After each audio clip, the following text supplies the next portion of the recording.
American Fever, Une fièvre américaine, is a book published last May in France on the history of appointments to the US Supreme Court. More than 2 years after the Supreme Court handed down the Dobbs decision about abortion, it remains the focus of collective attention, especially after Donald Trump's new victory. So why did I write this book? I thought it would be interesting to take an outside look, a European one, a French one, at the process which is well known to American legal scholars, the US Supreme Court selection process.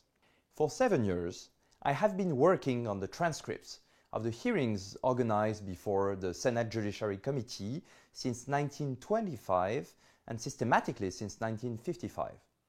I looked into the circumstances of each nomination, and this led me to explore in detail American constitutional culture, and more broadly, the very concept of constitutional culture.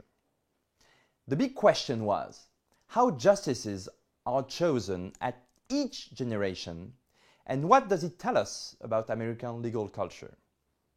This topic has fascinated many American scholars, but it hadn't attracted much interest beyond American borders. I felt that my cultural distance with this topic could help to shed a new light on some of the fundamental features of the American constitutional culture, the evolutions of legal formation, the way potential nominees are found in different places of the country, and the role played by several bodies of the government. Many books and articles have been focusing on specific aspects of the nomination process from different standpoints: history, political science, sociology.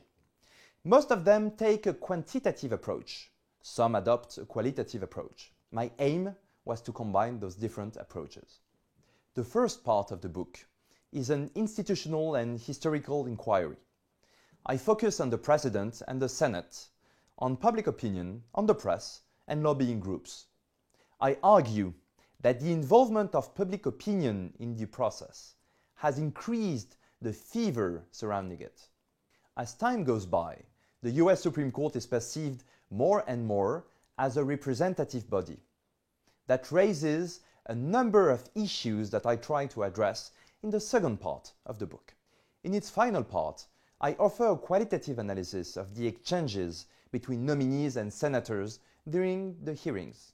I try to explore what I call discursive constitutionalism, which is what is said about the Constitution during this kind of institutional proceedings. I show how those hearings produce and reveal a set of constitutional red lines nominees should not cross if they want to be confirmed.